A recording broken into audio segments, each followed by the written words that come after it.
Hola, hola, ¿cómo están? Un abrazo para todos. Bueno, estamos en la recta final de esta vigencia 2023. A pocos días de finalizar el año 2023. Yo imagino que muy bueno para unos, regular para otros, malos para otros. Pero en fin, esta es la vida que tenemos y esta es la vida que hay que aceptar. Hoy me encuentro descansando de escribir y de leer, y lo hago pintando. Ya en una sesión pasada les había hablado de este cuadro que estoy haciendo, vengo hace rato haciéndolo, que se llama Pasado y Futuro. Descanso, haciendo trazos, tirando líneas rectas, haciendo figuras geométricas. Y bueno, yo les hablaba de pasado y futuro porque aquí pienso representar lo que ha sido nuestro pasado, que el pasado se va generando en cada instante que va pasando, ¿no? Valga la redundancia.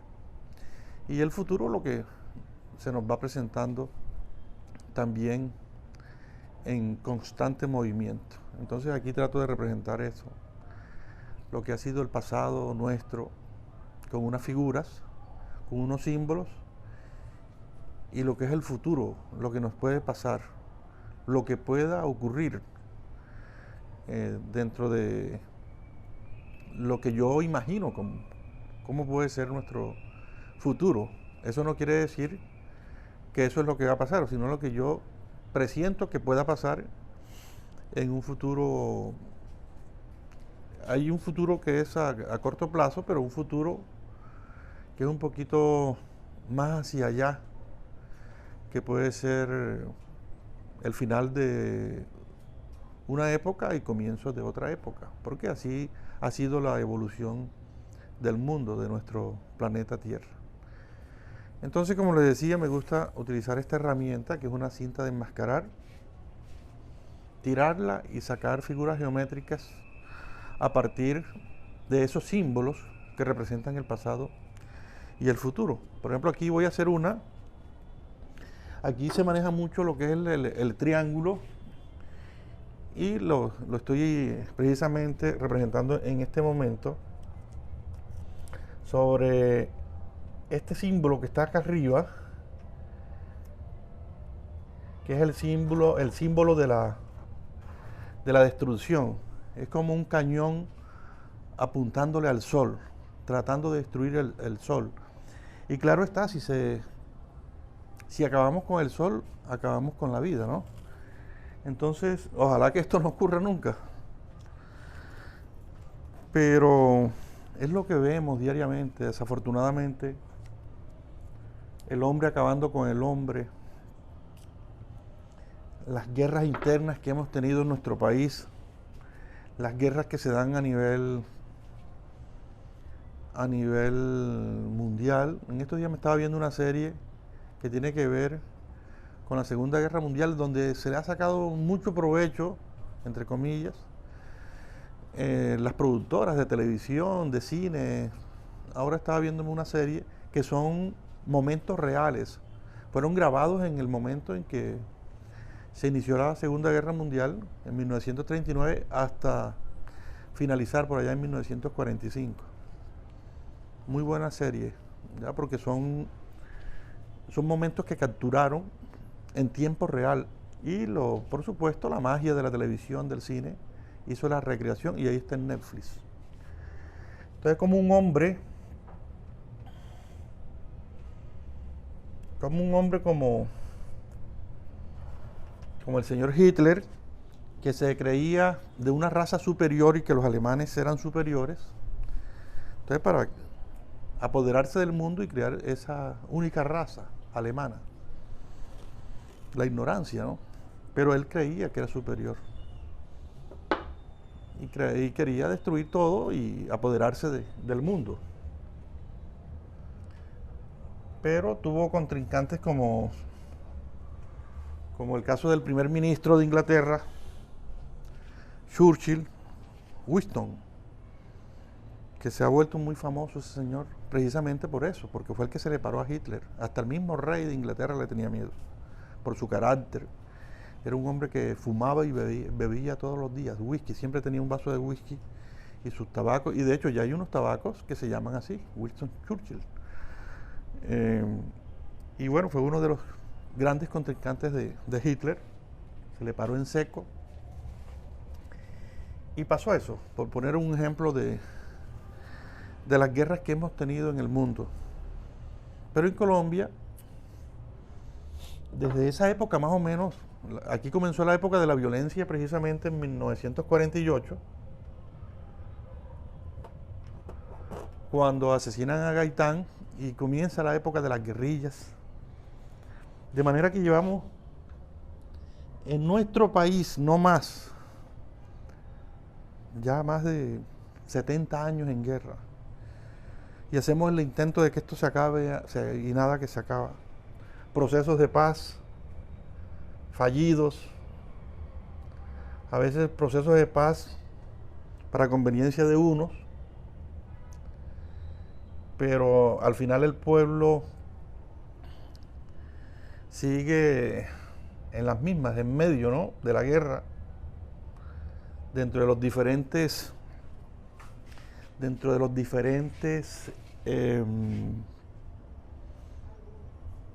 grupos guerrilleros, grupos de paramilitares, el ejército, otros grupos que andan por ahí sin identidad pero haciendo maldad. Entonces, estamos en constante conflicto. Aquí estoy tirando este trazo que, ya lo había dicho, es especie de un triángulo irregular, pero todo está a base de figuras geométricas alrededor de los símbolos de los cuales les había hablado. Una manera de descansar. Cuando tú cambias de actividad, estás haciendo una actividad, descansar no significa tirarte a la cama y ver televisión. A veces uno se cansa más así. Entonces, cuando tú cambias de actividad es una manera de descansar. Entonces, lo mío es la literatura, escribir novelas, escribir libretos, escribir historias. Y para descansar, esto es una actividad de las que uso para descansar. Pintar, tirar trazos. Ya lo había dicho, no soy pintor, me considero novelista, escritor de historias. Y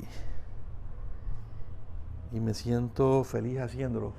Pero llega el momento en que uno se agota, ¿no?, de estar haciendo esa misma actividad, aunque la disfrutes mucho, y el cambio de esta se siente como un reposo, como una manera de relax. Aquí está el gato. Oiga, oiga, oiga. El gato Alexei que está molestando con el cable. Y que a veces también es un gato que yo tengo, aquí cambiando un poquito de tema, se llama Alexei Fyodorovich Karamazov. Es el nombre de uno de los personajes de los hermanos Karamazov, de la gran novela de Fyodor Dostoyevsky. Y como tiene nombre ruso, él piensa que es ruso y tiene una obsesión con el frío, con el agua. Le gusta bañarse mucho. Cuando uno abre la regadera, enseguida entra y quiere bañarse. Y cuando uno abre la nevera, enseguida se mete y no quiere salir de la nevera. Porque él se ha creído en serio que es ruso. Y ahora aquí estaba molestando con el cable del micrófono. Alexei Fyodorovich Karamazov. Y a propósito de eso, y que me desvíe del tema que estaba hablando, estoy adelantando y me siento feliz con esto, con un proyecto que se llama Tras los pasos de Raskolnikov. Es una novela sobre la vida y obra de Dostoyevski, una novela. No es biografía ni nada de eso. Una novela, que es lo que yo hacer, escribir novelas. De hecho, ese era un ensayo que yo tenía largo, que estoy reescribiendo y que lo estoy convirtiendo en novela. Feliz. Ya para el próximo año va a estar disponible Tras los pasos de Raskolnikov. La obra y sobre la vida de uno de los más grandes de la literatura universal. Dicen los grandes que después de Dostoyevski, todos los escritores que hemos venido de él hacia acá, tenemos algo de él.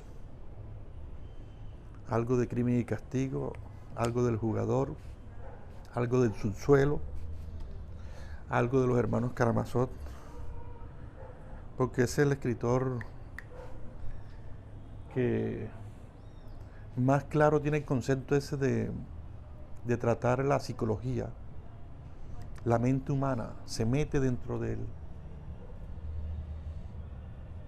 pensamiento de sus personajes y lo hace de tal manera que parece que fuera un hombre experto en psicología, en psiquiatría, algo así.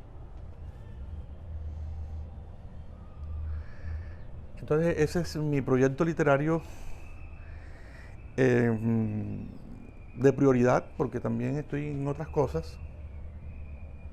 El tema del cine, también estamos trabajando en una serie que muy pronto va a salir, que se llama Así es el Caribe. En fin, hay muchas cosas en las que estoy trabajando y que me canso y que uso esta actividad para descansar. Hacer trazos, hacer figuras geométricas y tratar de hacer una obra pictórica, ¿no? Le pido disculpas a los artistas plásticos que no se sientan ofendidos, pero esta es una manera de divertirme un poco y de salirme de mi zona de confort, que es la de escribir historias. Faltan poquitos días para que termine el 2023. Había mucha expectativa con este gobierno de izquierda, primer gobierno de izquierda que tiene Colombia. El señor Gustavo Petro luchó mucho por ser presidente, muchos años detrás de la presidencia de la República, lo logró, pero no ha sido su mejor gestión. No le ha ido como como mucha gente creía que le iba a ir. El hombre se ha dedicado a gobernar desde su celular, desde su cuenta de X, y se ha olvidado de que él es un ejecutivo que está al frente de un país con más de 50 millones de habitantes. Criticaba mucho a los presidentes que viajaban y él ha sido el presidente que más ha viajado hasta el momento en el periodo que lleva, que son alrededor de 18 meses, año y medio. Entonces, la excusa es que si los otros lo hacían, él, ¿por qué no? Pero se suponía que este iba a ser el gobierno del cambio, pero no se ha notado ese cambio que mucha gente esperaba con el presidente Gustavo Petro. Había mucha expectativa con la vicepresidenta Francia Márquez, tampoco se ha notado la gestión, ha sido muy criticada y el gobierno como tal ha sido abucheado en los estadios, en los conciertos, en los eventos donde hay mucha gente. La gente, valga la redundancia, está inconforme, mucha gente está inconforme, y bueno, se descarga haciendo coros, arengas, como el caso de fuera Petro, fuera Petro, fuera Petro. Ojalá que el año que viene, por el bien de Colombia y de los colombianos, su gestión sea mejor y el país económicamente sea más visible, sea más representativo, porque eso nos conviene. Cuando la economía está bien, hay dinero y con ese dinero se pueden hacer inversiones. Inversión en salud, inversión en educación, inversión en vías, inversión en el agro. Colombia es un país rico agrícolamente porque tenemos los pisos térmicos. Eso no lo tiene cualquier país, Colombia lo tiene. Todos los pisos térmicos se puede producir toda cantidad de agricultura, pero no estamos tecnificados, no nos hemos puesto en la tarea de educar al campesino y de apoyarlo para que esto se convierta en una gran empresa, en una gran industria y que podamos producir para nosotros mismos, para los colombianos y por supuesto para exportar, que únicamente no dependamos del petróleo. Y esa es una manera, ahí sí, de dejar de explotar petróleo porque estamos exportando productos agrícolas, porque es que tenemos con qué, pero no nos hemos puesto, por lo menos los gobernantes que hemos tenido en la tarea de tecnificar el campo, de hacer una mayor distribución de la tierra, de bajarle un poquito a la ganadería y meterle más a la agricultura, porque eso genera más empleo y la rotación del dinero es más rápida. Usted siembra papa y a los pocos meses ya esa papa está generando o ganancia o pérdida, pero ya te da un resultado. En cambio que la ganadería es más a largo plazo y el casco, la pezuña de la vaca, daña el terreno, lo compacta. Entonces bajarle un poco más a la ganadería y meterle más a la agricultura y este país, con todas las atribuciones que tiene, por ejemplo la Mojana. La Mojana es una de las tierras más fértiles del mundo, pero casi siempre se pierden las cosechas por el problema del agua, que cuando es invierno hay mucha agua y cuando es verano entonces mucha sequía. Entonces hay que hacer un control. Alguien decía, oye, pero es que el agua no se puede controlar. Pero ¿por qué los holandeses lo hacen? Control del agua, sí se puede controlar, claro que sí. Lo que hay es que meterle tecnología a esto y el campo es una buena fuente para que Colombia sea un país más rico y que la gente tenga más oportunidades y de pronto esto le baja un poco al tema de la criminalidad que hay en Colombia y de los atracos y de todo lo que tiene que ver con las bandas estas que andan pensando cómo quitarle al que tiene. Entonces si hay dinero suficiente de pronto ya todo el mundo se siente un poco más contento y claro que sí, salimos del estanque en que hemos estado. Yo voy a seguir aquí con pasado y futuro en esta tarde hermosa de finales de diciembre de la vigencia 2023. Me encuentro acá en la azotea de los estudios principales de Editorial Torcasa, aquí en el corazón de Sincelejo, Sucre, Colombia. Amaury Pérez Banquet les mando un abrazo a todos. Chao, chao.